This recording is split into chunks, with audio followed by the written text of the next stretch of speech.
બેઠાડો જીવનશૈલી આધુનિક જીવનશૈલી તેમજ પ્રદૂષણમાં બેફામ વધારાના કારણે અસ્થમા રોગના દર્દીઓની સંખ્યામાં વધારો નોંધાતા જાગૃતિના ભાગરૂપે બીજી મેના દિવસે વિશ્વ અસ્થમા દિવસની ઉજવણી કરવામાં આવે છે। આજે આ દિવસની ઉજવણી અંતર્ગત વિસ્તૃત માર્ગદર્શન જીટીપીએલ ન્યૂઝ ચેનલ પર વિશેષજ્ઞ તબીબો દ્વારા આપવામાં આવ્યું છે।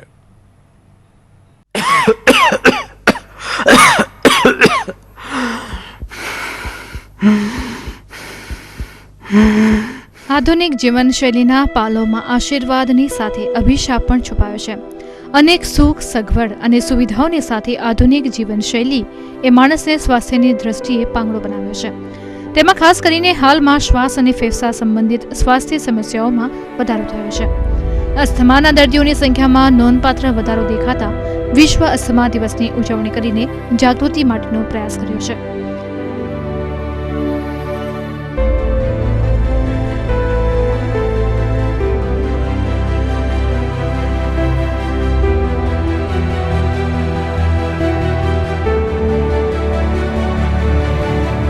અસ્થમાના દર્દથી પીડિત દર્દીની હાલત બહુ દયનીય હાલત હોય છે। નિરાંતે શ્વાસ તો લઈ શકાય નહીં, પરંતુ રાત્રે પણ રાહતની નિંદ્રા પામવા રીતસરના વલખા મારવા પડે છે। આધુનિક તબીબી વિજ્ઞાનને શોધેલા સંશોધિત કરેલા વિવિધ ઉપાયો અને સારવાર લેવી પડે છે। ખાસ કરીને અસ્થમા એ ફેફસાનો રોગ છે। શ્લેષ્મ નળી શ્વાસ નળીમાં વિવિધ કારણોસર સોજો આવી જાય અથવા તેને કારણે ઇન્ફેક્શન લાગી જાય અને શ્વાસ લેવામાં તકલીફ થઈ જાય, ઊંઘ હરામ થઈ જાય તેવી સ્થિતિ પેદા કરે છે। અસ્થમા થવાના કારણોમાં મુખ્ય જોઈએ તો પ્રથમ બેઠાડું જીવન એ આધુનિક જીવનશૈલીનો અભિશાપ છે। આ ઉપરાંત પ્રદૂષણ પ્રત્યેની ઘોર ઉપેક્ષા અને અજ્ઞાન પણ છે, જેને કારણે વધુ પડતી ઠંડી અને ગરમ હવા, ધૂળ ધુમાડો અને રજકણ વગેરે ફેક્ટર્સ શ્વાસ નળીને અસર કરે છે।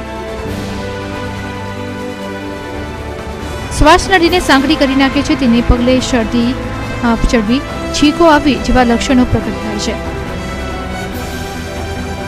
આધુનિક તબીબી વિજ્ઞાને તેના નિદાન માટે સ્પાઇરોમેટ્રિક ટેસ્ટ, પલ્મોનરી ફંક્શન ટેસ્ટ જેવી નિદાન પદ્ધતિ વિકસાવી છે અને 2 પ્રકારના કેપ્સ્યુલ અને મીટર ડોઝ ઇન્હેલ જેવી સારવાર પદ્ધતિ ચલણમાં મૂકી છે। ખાસ કરીને આજે બીજી મે અસ્થમા દિવસ હોય, શહેરના આ રોગના નિષ્ણાંત તબીબ વિશેષજ્ઞોએ આ અંગેનું માર્ગદર્શન અને જાણકારી જીટીપીએલ ન્યૂઝ ચેનલના દર્શકોને આપી છે। અસ્થમા એક શ્વાસ નળીનો રોગ છે, જેની અંદર આપણી અસ્થમા વાયુની નલિકાઓ અસર કરે છે, જે તમારા ફેફસામાં હવા અંદર બહાર કરવાનું કામ કરે છે, જે ઘણી જ સંવેદનશીલ હોય છે અને ટ્રિગર્સ જેવા કે પોલ્યુશન, ધૂળ, રજકણ, ઠંડી હવા, ખૂબ ગરમ હવા, આના કારણે તમારી ફેફસાની વાયુનલિકાઓ માં સોજો આવે છે અને એના કારણે પેશન્ટને અસ્થમા થાય છે। દર્દીને અસ્થમા થયો તો એ દર્દીને કેવી રીતે જાણવા મળી શકે છે કે એને અસ્થમા થયો, એના સિમ્ટમ્સ કયા કયા હોય છે? મોટાભાગના પેશન્ટને ચાલવા પર, સીડી ચડવા પર શ્વાસ ચડતો હોય છે, ખાંસી થવી, સૂકી ખાંસી, મોટાભાગના પેશન્ટને સૂકી ખાંસી હોય છે। આ ખાંસીનું પ્રમાણ રાત્રે વધારે હોય છે દિવસ કરતાં। એમને કામમાં અડચણરૂપ થાય એ પ્રકારનો શ્વાસ ચડવો, ઘણા લોકોને જોડે જોડે ખાંસી અને શ્વાસની જોડે જોડે શરદીનું પણ પ્રમાણ રહેતું હોય છે, વારંવાર છીંકો આવવી, નાકમાંથી પાણી દદડવું, અથવા અમુક પેશન્ટને આંખોની પણ એલર્જી થાય, જેની અંદર આંખો લાલ થાય, આંખો વારંવાર ચોળવી પડે અને આંખોમાંથી પાણી દદડવું એ પણ એલર્જીના જ સિમ્ટમ્સ છે અને એને આપણે ટ્રીટ ના કરીએ તો આગળ પેશન્ટને અસ્થમા ડેવલપમેન્ટ થતું હોય છે। જી, આપણે આ જે અસ્થમા રોગ છે એને અટકાવવા હોય તો કેવા પ્રકારના પ્રયાસ કરવા જોઈએ અને દર્દીને કયા પ્રકારની ટ્રીટમેન્ટ આપવી જોઈએ તો એ અટકાવી શકાય છે? અસ્થમાને જાણવા માટે કોઈ બ્લડ ટેસ્ટ કે એક્સરે એટલા બધા કામ નથી આવતા, જેટલું કે સ્પાઇરોમેટ્રી કરીને એક જે ટેસ્ટ છે એ કામમાં આવે છે। એને પલ્મોનરી ફંક્શન ટેસ્ટ પણ કહેવાય છે। પલ્મોનરી ફંક્શન ટેસ્ટ મોટાભાગના દરેક ચેસ્ટ ફિઝિશિયન જે છે એ તબીબી કરતા હોય છે અને એનું જાણવાનું સૌથી સચોટ સાધન છે કે જેનાથી તમને ખબર પડી શકે કે પેશન્ટને અસ્થમાની ધારો કે શરૂઆત હોય તો પણ એનાથી આપણે જાણી શકીએ છીએ। અને સ્પાઇરોમેટ્રીના રિઝલ્ટના આધાર પર પેશન્ટને ઇન્હેલર થેરાપી એટલે કે આપણે જે ઇન્હેલર્સ છે એ આપીને પેશન્ટને આપણે સારી રીતે એમને નિદાન આપી શકતા હોઈએ છીએ। બધા જ વાલા મિત્રોને જેમને અસ્થમાની પ્રોબ્લેમ છે એ બધાને જ અને વડોદરા શહેરના તમામ લોકોને વર્લ્ડ અસ્થમા દિવસે એ મેસેજ આપવામાં માંગુ છું કે તમારા ફેફસાની કાળજી રાખો, એને વારંવાર નિયમિત પ્રમાણે ચેક કરાવો, અને જેમને અસ્થમા છે એ લોકો નિયમિત પ્રમાણે સ્પાયરોમેટ્રી કરાવે અને એમની જે દવાઓ છે એ નિયમિત પ્રમાણે ચાલુ રાખે, એ જ એ બધાને આગ્રહ છે.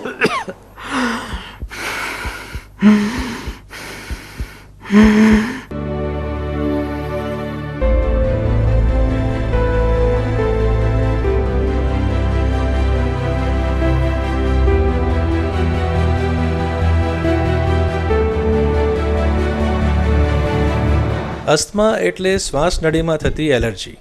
જેવી રીતે આપણને આંખમાં એલર્જી થાય તો આંખો લાલ થઈ જાય, જેમ ખાદ્ય પદાર્થથી એલર્જી થાય તો વોમિટિંગ અને ડાયરિયા થાય, જેમ ચામડી ઉપર એલર્જી થાય તો આપણે એને એક્ઝિમા કહીએ અને ખરજવું થાય, એ રીતે જ્યારે શ્વાસ નળીમાં એલર્જી થાય ત્યારે શ્વાસમાં તકલીફ થાય, શ્વાસ નળીમાં સોજો આવી જાય, શ્વાસ નળી સંકુચિત થઈ જાય અને અંદર ખૂબ બધું ડિસ્ચાર્જ થાય, અંદર બધો કફ ભરાવા માંડે, અને આ પ્રક્રિયાને અને અસ્થમા કહેવામાં આવે. બાળકોમાં વધારે તકલીફ થાય કેમ કે એમની શ્વાસ નળી મૂળભૂત રીતે ઘણી નાની હોય છે.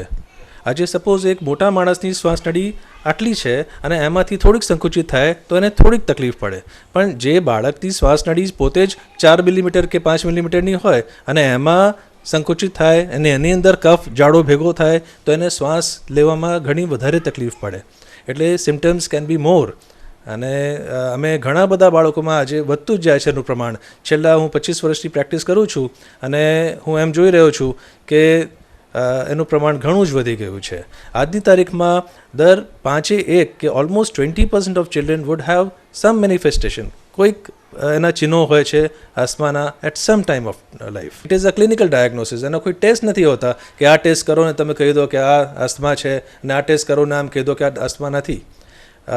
જે બાળકને વારે ઘડીએ શ્વાસમાં તકલીફ થાય અને તાવ વગર, તાવ ના હોય પણ શ્વાસમાં એકદમ ખાંસી આવવા માંડે, રાતે વધારે ખાંસી આવે, અર્લી મોર્નિંગમાં વધારે ખાંસી થાય, શ્વાસમાં તકલીફ થાય, અને જ્યારે અમે એને ઓસ્કલ્ટેટ કરીએ સ્ટેથોસ્કોપથી તો અંદર એક વ્હીઝિંગ સાઉન્ડ આવે, એટલે સસણી જેવું વાગે.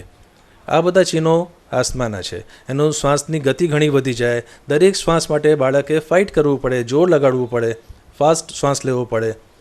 ઓકે, તો શ્વાસ કાઢતી વખતે વધારે તકલીફ થાય બાળકને. અમે આમાં કોઈક વાર એક્સરે પડાવતા હોઈએ તો એટલા માટે કે બીજો કોઈ રોગ નથી ને જે અમને નથી દેખાતો એના માટે, પણ અસ્થમાનું ડાયગ્નોસિસ ક્લિનિકલ છે. એટલે અમે એની હિસ્ટ્રી સાંભળીને અને એને તપાસ કરીને અમે નિદાન કરી શકીએ કે આ અસ્થમા છે.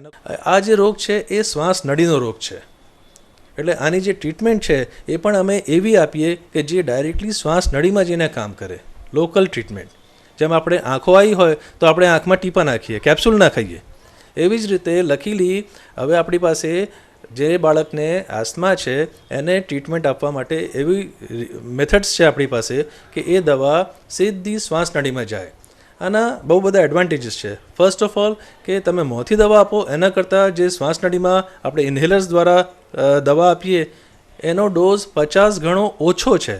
લોકો એવું માને છે કે ઇન્હેલર તો બહુ ખરાબ વસ્તુ, બહુ વધારે ડોઝ થઈ ગયો, બહુ હેવી ડોઝ છે. નો, ઇન્હેલર્સ એટલા માટે આપવામાં આવે કે ઇન્હેલર્સથી લાંબા સમયના પણ સાઇડ ઇફેક્ટ્સ નહીવત જેવા હોય છે. તમે જેટલો ડોઝ 50 દિવસમાં આપો છો ઇન્હેલર્સ વડે એ તમે ઓરલી આપવો હોય તો 1 જ દિવસમાં એટલો આપવો પડે, અને ઇફેક્ટ ઇન્હેલર્સની વધારે સારી થાય છે. તે આજે પોલ્યુશન જેટલું ઓછું કરીએ એ સમાજ માટે ને આવતી પેઢીઓ માટે ખૂબ જરૂરી છે. This we are talking on a very huge level. એટલે એ એક માણસથી નહીં પણ બધાએ જાગૃતતા આવવી જોઈએ આપણી સોસાયટીમાં કે નાના નાના ડિસ્ટન્સ માટે કારની જરૂર નથી તો સાયકલ યુઝ કરાય કે ચાલતા જવાય, એટલે એનાથી સારું રહે. ઇવન એક્સરસાઇઝ કરે તો એનાથી અસ્થમા ઓછું થાય એવું જોવામાં આવ્યું છે. જે બાળકોનું વજન વધારે હોય છે એ લોકોને અસ્થમાની તકલીફ પણ વધારે હોય છે.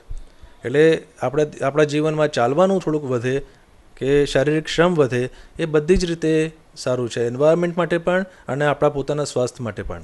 હવે જસ્ટ એક સિમ્પલ સમજણ પાડવા માટે, સપોઝ આપણી એક નોર્મલ શ્વાસ નળી આવી છે, હવે એમાં જ્યારે સોજો આવે ત્યારે એ આવી થઈ જાય, એટલે આ જે આટલો ડાયામીટર છે એ ઓછો થઈને આટલો થઈ ગયો, એટલે પેશન્ટને શ્વાસ લેવામાં તકલીફ પડે. વળી તેમાં જ્યારે શ્વાસ નળી સંકુચિત થઈ જાય ત્યારે પછી આવી થઈ જાય, એથી વધારે દબાઈ જાય અને અંદર કફ ભેગો થાય. એટલે જે વ્યક્તિ શ્વાસ આમાંથી ફ્રીલી લઈ શકે છે, આમાંથી એને ખૂબ જ વધારે જોર કરવું પડે. એટલે this is what happens in asthma. Now આપણે એની દવાની વાત કરીએ તો આ ટાઈપના ઇન્હેલર્સ આવે છે. આવા ઇન્હેલર્સમાં જુદી જુદી ટાઈપની દવાઓ આવે છે. આમાં 2 ટાઈપની દવાઓ, જો મેં આગળ કીધું કે એક રેસ્ક્યુ મેડિસિન હોય અને એક પ્રિવેન્ટર હોય. ઓકે, આમાં જો હું આમાં વાંચું તો આનો એક પફ હું એક વખત અને આમ દબાવું તો આ એક ડોઝ છૂટ્યો અને આ એક ડોઝમાં ફક્ત 50 માઇક્રોગ્રામ દવા ગઈ. માઇક્રોગ્રામ એટલે 1 ગ્રામનો 1000મો ભાગ એટલે 1 મિલીગ્રામ, અને એ 1 મિલીગ્રામનો 1000મો ભાગ એટલે માઇક્રોગ્રામ. ઓકે, એટલો સૂક્ષ્મ ડોઝ જાય છે અને એ આપણે શ્વાસ નળીમાં અંદર ઇન્સ્ટિલ કરવો છે. તો એ કેવી રીતે કરીએ? એના માટે અમે આ ડિવાઇસ યુઝ કરીએ છીએ. આને સ્પેસર કહેવાય અને આને માસ્ક કહેવાય. સ્પેસર મોટા બાળકો અને એડલ્ટ્સ માટે ઇનફ છે. નાનું બાળક હોય તો એના માટે સાથે માસ્ક જોઈએ. હવે આ માસ્ક અહીંયા ફિટ થઈ જાય અને this covers the nose and the mouth. નાના બાળકનું કવર કરે, આની પાછળ આ લાગે. મોટું બાળક હોય તો એમાં ડાયરેક્ટલી અહીંયા મોઢેથી એ ખેંચી શકે, અને આ જે ડિવાઇસ છે અહીંયા પાછળ લાગે.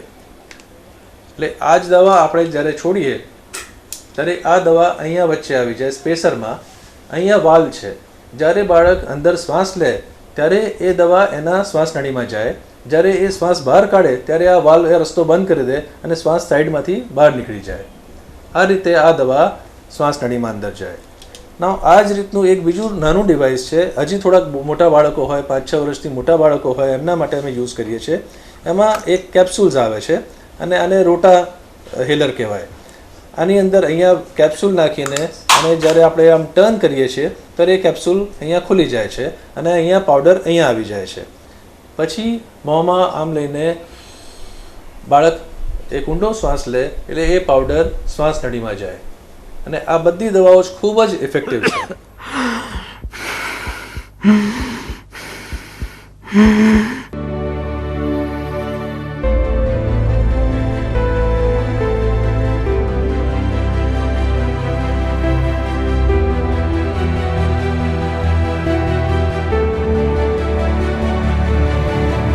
એક આ શ્વસન તંત્રની પ્રકૃતિનો રોગ કહેવાય આને. અમે આને રિએક્ટિવ એરવેઝ ડિસીઝ પણ કહીએ છીએ. રિએક્ટિવ એટલે જે ઉત્તેજિત થાય છે તે, એરવેઝ એટલે શ્વસન તંત્ર, ડિસીઝ એટલે રોગ કે જેમાં બાળકના શ્વસન તંત્ર પર વાતાવરણની અસર થાય. જેમાં એને ધૂળ લાગે, ધુમાડો લાગે, પવન લાગે, શરદીના વાયરસ જંતુ લાગે, સિઝન ચેન્જ થાય એટલે અંદર રોગની પ્રક્રિયા ચાલુ થાય. જેમાં અહીંયા તમને આ ફોટામાં બતાવું તો આ શ્વાસનળી અને એના ફાંટા છે. આપણું ફેફસા બંને ભૂંગળીઓથી બનેલા છે. એ ભૂંગળીમાં આપણે જો એને કટ કરીને જોઈએ તો આ રીતે દેખાય છે. આ સામાન્ય ભૂંગળી છે. જ્યારે આની અંદર ધૂળ, ધુમાડો, પવન વગેરે લાગે ત્યારે જે પ્રક્રિયા થાય છે એ બતાવવામાં આવ્યું છે કે અહીંયા ચીકણો કફ જામી જાય છે, એની દિવાલો પર સોજો આવી જાય છે, અને એ ચીકણો કફ જલ્દી નીકળે નહીં અને ખૂંચે એટલે પછી ખાંસી થાય છે અને શ્વસન તંત્ર માર્ગનું સંકોચન થાય છે. એના કારણે બાળકને શ્વાસ લેવામાં અને કાઢવામાં તકલીફ પડતી હોય છે. તો આ ટૂંકમાં મેં તમને રોગની પ્રક્રિયા સમજાવી કે અસ્થમામાં શું થાય છે, અને બાળદમ કહીએ છીએ આપણે ગુજરાતીમાં.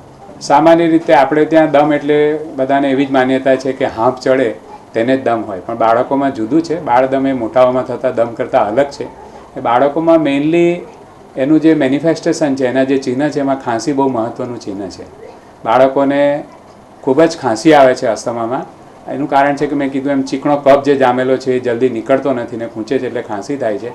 રાતના ટાઈમે આ ખાંસી વધારે થતી હોય છે, અને આવા ખાંસીના હુમલા સાથે બાળકોની સામાન્ય રીતે તાવ વગેરે નથી હોતું. કોઈકવાર હાંફ ચડે છે, કોઈકવાર છાતીમાં દુખે છે. મોટા છોકરાઓને છાતીમાં થોડી ટાઇટનેસ લાગી શકે છે. આવા ચિહ્નો હોઈ શકે, પણ મુખ્યત્વે બાળકોમાં વારંવાર થતી ખાંસી એ અસ્થમાનું મુખ્ય ચિહ્ન છે. અસ્થમા એ લાંબા ગાળાનો રોગ છે, પ્રકૃતિનો રોગ છે. બાળકોને બહુ લાંબા સમય રહેતું હોય છે. ઘણા બધા બાળકો 5-7 વર્ષના થાય પછી આ પ્રકૃતિ બદલાઈ પણ જતી હોય છે. અને જે બાળકોના ફેમિલીમાં હિસ્ટ્રી હોય છે, મા બાપ, દાદા દાદી વગેરે, જે બ્લડ રિલેશનમાં કહીએ, જેમાં છીકોવાળી શરદી હોય, અસ્થમા હોય અથવા ખરજવું હોય, એવા ફેમિલીમાં આ રોગ લાંબો પણ ચાલતો હોય છે.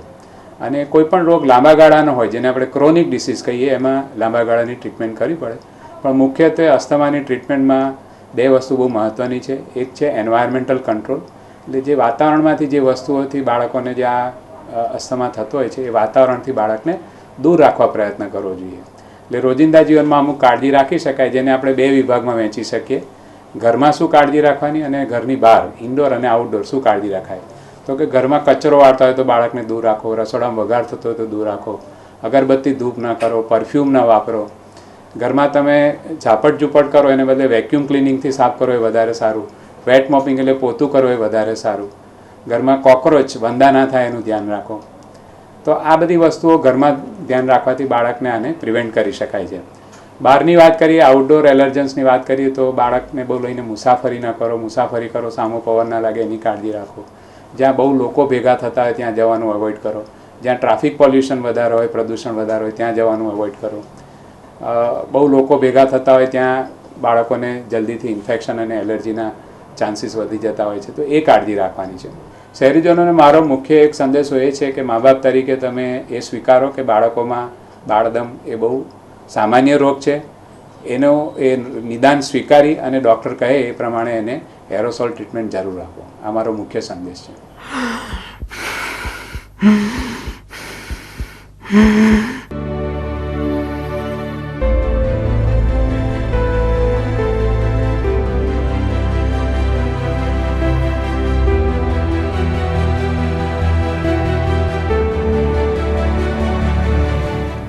અસ્થમા રોગ એ શ્વાસનળીનો સોજાથી થતો રોગ છે.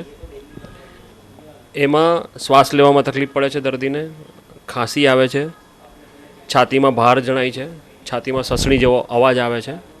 આ પ્રકારની જે બીમારી છે એને અસ્થમા અથવા તો સાદી ભાષામાં આપણે ગુજરાતી ભાષામાં કહીએ તો એને દમ કહેવાય છે. અને લેમેનની ભાષામાં વાત કરીએ તો શ્વાસનળી પર સોજો આવે છે. આપણા શરીરમાં 2 પ્રકારની શ્વાસનળી હોય છે, મોટી શ્વાસનળી અને નાની શ્વાસનળી. મોટી શ્વાસનળીનો સોજો જ્યારે હોય છે ત્યારે અસ્થમાનો ક્લાસિકલ આપણને પ્રેઝન્ટેશન જોવા મળે છે. જ્યારે નાની શ્વાસનળીનો સોજો હોય છે તો જો શરૂઆતમાં જ આપણે એ બીમારીનું નિદાન થઈ જાય તો એ બીમારીને આપણે આગળ વધતી અટકાવી શકાય છે. અસ્થમામાં વધારો થવાનું કારણ છે આપણી આદતો. અત્યારે વધારે ને વધારે વૃક્ષો કપાતા જાય છે, વધારે ને વધારે આર્ટિફિશિયલ વર્લ્ડ, વધારે ને વધારે કેમિકલ વર્લ્ડ બનતું જાય છે. કેમિકલની ફેક્ટરીઝ વધારે છે, પોલ્યુશન વધારે છે, વાહનોની સંખ્યા વધારે છે. આના હિસાબે વાતાવરણમાં પોલ્યુશનની માત્રા વધી રહી છે. અસ્થમાના વારસાગત પ્રોબ્લેમ્સ પણ વધી રહ્યા છે કારણ કે હવે લેટેસ્ટ ટેકનોલોજીથી આપણે નિદાન વહેલું શક્ય બન્યું છે. જેમ મેં વાત કરી કે નાની શ્વાસનળીનો સોજો જે આજથી અમુક વર્ષો પહેલાં આ બીમારીનું નિદાન શક્ય નહોતું, પણ આજે લેટેસ્ટ ટેકનોલોજીના હિસાબે આ બીમારીનું નિદાન શક્ય છે. જે સ્મોકિંગની હેબિટ વધી છે, જે વાતાવરણમાં કેમિકલ્સ પોલ્યુશન વધ્યું છે, વૃક્ષોની સંખ્યા ઘટી છે, આ બધી વસ્તુ પણ એટલી જ અસ્થમાના વધતા જતા સંખ્યા માટે જવાબદાર છે. અમુક એનિમલ્સ જેમ કે ડોગ છે, બફેલોસ છે, એમના જે ડેન્ડર અથવા તો એમના જે એક્સક્રીટા હોય છે અથવા તો જે એમના એક્સક્રીટા અથવા તો એના જે ડેન્ડર્સ કહેવાય એનાથી બી આ બીમારી થઈ શકે છે. પણ આ બધા જે ફેક્ટર્સ છે એ કન્ટ્રીબ્યુટિંગ ફેક્ટર્સ છે. મેઇન ફેક્ટર્સમાં શ્વાસનળીમાં સોજો થાય છે જ્યારે વાતાવરણમાં કોઈ પણ પ્રકારનું ચેન્જ આવે, ઠંડી આબોહવા છે, ગરમીમાંથી ઠંડી થાય કે ઠંડીમાંથી ગરમી થાય, ત્યારે આ પ્રકારની બીમારી વધારે જોવા મળે છે. અસ્થમાના પંપને લઈને હજી પણ બહુ બધી ગેરમાન્યતાઓ છે. લોકોને ખ્યાલ છે કે બીડી પીવાથી વ્યસન થાય છે, બીડી પીવાથી નુકસાન થાય છે. તો બીડી પીતી વખતે આપણને સવાલ પૂછતા નથી કે આની મને આદત પડી જાય. પણ જ્યારે શ્વાસનળીનો પંપ આપવામાં આવે, જ્યારે અસ્થમા માટે પંપ આપવામાં આવે ત્યારે પહેલો સવાલ દર્દી મને એ પૂછે છે કે શું મને શ્વાસનો પંપ લેવાથી ટેવ પડી જશે? જવાબ છે ના. શ્વાસનળીનો પંપ તમારી જરૂરિયાત છે. જેમ સવારે આપણે બ્રશ કરીએ છીએ આપણા દાંત ચોખ્ખા રાખવા માટે, બ્રશ કરવું એક સારી આદત છે, આપણી જરૂરિયાત છે. એ જ રીતે જે અસ્થમાના દર્દીઓ છે એના માટે શ્વાસનળીનો પંપ છે, જરૂરિયાત છે. એમાં સ્ટીરોઇડનો ડોઝ બહુ ઓછી માત્રામાં હોય છે, જે ખાલી શ્વાસનળીમાં જ જાય છે, તે શરીરમાં જતો નથી, તેની આડઅસર બિલકુલ નથી. પણ એ પંપ લેવાથી શ્વાસનળીનો સોજો મેન્ટેન રહે છે અને દર્દીની જીવનની ગુણવત્તા સારી રહે છે. હું કહીશ કે તમે સારું જીવન જીવો, સ્વચ્છ જીવન જીવો, સારું ઓક્સિજન બનાવવા માટે વધુને વધુ વૃક્ષો વાવો. ક્યારે પણ શ્વાસની કોઈ પણ તકલીફ પડે તો તાત્કાલિક એનું નિરાકરણ લાવો, તાત્કાલિક એનું નિદાન કરાવો. શ્વાસની તકલીફ જેટલી વહેલી ખબર પડશે, જેટલું વહેલું નિદાન થશે, એટલી જ વહેલી સારવાર થશે અને તમારું જીવન સુખમય રહેશે.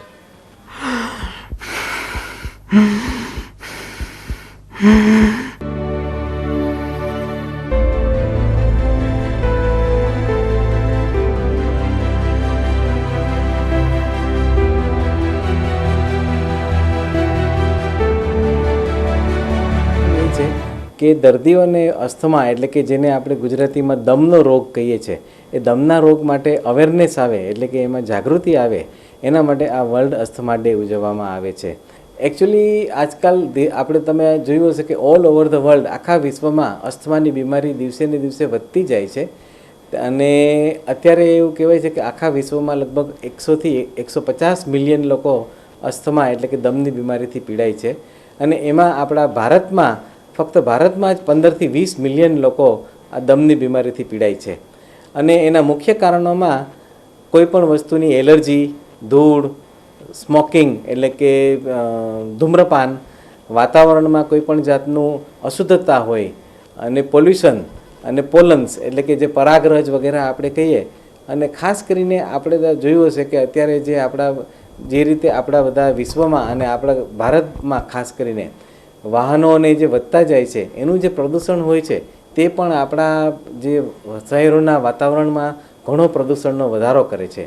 અને આ પ્રદૂષણ તમે લોકોએ તો કદાચ સાંભળ્યું બી હશે કે અમુક જે મોટા શહેરો છે જેમ કે દિલ્હી, લખનઉ વગેરેમાં તો પ્રદૂષણની બીમારી એટલી બધી વધી ગઈ હતી કે ગવર્મેન્ટે, સરકારે અમુક દિવસે વ્હીકલ્સ 1 નંબરના ચલાવવાના, અમુક દિવસે 2 નંબરમાં ચલાવવાના એવું કર્યું આ પ્રદૂષણ ઘટાડવા માટે. એટલે મેઇનલી મેં આપને કહ્યું એ પ્રમાણે પ્રદૂષણ, પોલન્સ એટલે કે પરાગરજ અને જુદી જુદી એલર્જીસ, આનાથી અસ્થમાનો રોગ થાય છે. આ અસ્થમાને અમે 3 પ્રકારના પહેલામાં ક્લાસિફિકેશન એટલે કે એનો વિભાજિત કરીએ છીએ. માઇલ્ડ એટલે કે સાધારણ, મીડિયમ એટલે કે મધ્યમ, અને સિવિયર અસ્થમા એટલે કે એકદમ તીવ્ર અસ્થમા.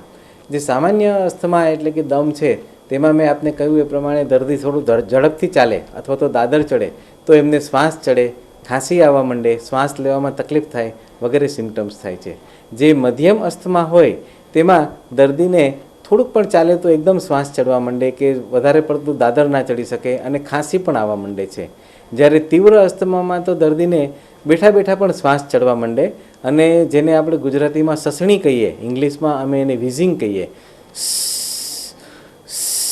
એવો અવાજ પણ આવે અને એને અસ્થમાના લક્ષણો કહેવાય છે. આ લક્ષણો નોર્મલી એડલ્ટ્સમાં એટલે કે પુખ્ત વયના લોકોમાં જોવા મળે છે. બાળકોમાં અમે લોકોએ જોયું છે કે ઘણી વખત અસ્થમાના લક્ષણમાં ખાંસી આવવી એ જ મેઇન એનું લક્ષણ હોય છે. અને આ ખાંસી એવી હોય છે કે જે સામાન્ય રીતે સિમ્પલ દવાઓથી મળતી નથી અને દિવસ કરતાં રાત્રે આ ખાંસી વધારે આવે છે. તો જો કોઈ પણ બાળકને વધારે લાંબો ટાઈમ ખાંસી ચાલે તો એને અસ્થમાના માટે એનું ઇન્વેસ્ટિગેટ એટલે કે આગળ તપાસ કરવી જોઈએ. મેઇન મારો એ સંદેશો રહેશે કે જો આપણે આ અસ્થમાના રોગથી બચવું હોય તો એના માટે એક તો સૌથી અગત્યની વસ્તુ છે કે આપણે લાઇફસ્ટાઇલ મોડિફિકેશન એટલે કે જીવનશૈલીની ફેરફાર કરવો જોઈએ. આપણે નિયમિત રીતે જીવન જીવવું જોઈએ. આજકાલ જે લોકોમાં આપણે લોકોએ જોયું છે કે જીવનશૈલીના ફેરફારો બહુ જ હોય છે. ખાસ કરીને આપણું ખાવા પીવાનું પણ બહુ જ જંક ફૂડ અને વધારે થઈ ગયું છે. તો ખાવા પીવામાં નિયમિતતા, પૌષ્ટિક ખોરાક, બહુ જંક ફૂડ લેવાનો નહીં. એ ઉપરાંત પ્રદૂષણને આપણે જેટલું બને તેટલું ઓછું કરીએ. જેમ કે આપણે ગમે તે વસ્તુ હોય તો આપણે લોકો ગમે ત્યાં એને બાળવા મૂકી દઈએ છીએ. અમે લોકોએ જોયું છે કે સવારમાં જ્યારે આપણે નીકળીએ વહેલા ત્યારે રસ્તા ઉપર લોકો કચરો ભેગો કરી અને એને બાળતા હોય છે. તો ખરેખર એ બાળવો ના જોઈએ કેમ કે એમાંથી પ્રદૂષણ જ ભેગું થાય છે અને પ્રદૂષણ ઉત્પન્ન થાય છે. અને એટલે આવી રીતે જે જુદા જુદા જે વેઇઝ છે કે જેનાથી પ્રદૂષણ પેદા થાય છે એ પ્રદૂષણ પેદા થતું અટકાવવું જોઈએ. અને જે લોકોને એલર્જી હોય તો એ લોકોએ એમને ખ્યાલ આવે કે મને આ કોઈ પર્ટિક્યુલર વસ્તુની એલર્જી છે તો તેનાથી દૂર રહેવાનું. આ બધી વસ્તુ જો કોઈ પણ માણસ ધ્યાન રાખે તો એ અસ્થમાથી જરૂર અટકી શકે છે. દિવસનું ચેન અને રાતની ઊંઘ હરામ કરી નાખનારા અસ્થમાની સારવાર અસરકારક નીવડે છે, પરંતુ સૌપ્રથમ પ્રિવેન્શન ઇઝ બેટર ધેન ક્યોરના ન્યાય માણસે જાગૃતિ કેળવવી જરૂરી છે. પ્રદૂષણ ઓછું થાય તેવા પ્રયત્નો અને બેઠાડો તેમજ આધુનિક જીવનશૈલીનો ત્યાગ થાય તેવા પ્રયાસો જરૂર કરવા જોઈએ. તેમ છતાં જો અસ્થમાની ઝપટમાં આવી જવાય તો નિષ્ણાત વિશેષજ્ઞ તબીબો દ્વારા આપવામાં આવેલા માર્ગદર્શનને અનુસરવું જરૂરી બની જાય છે.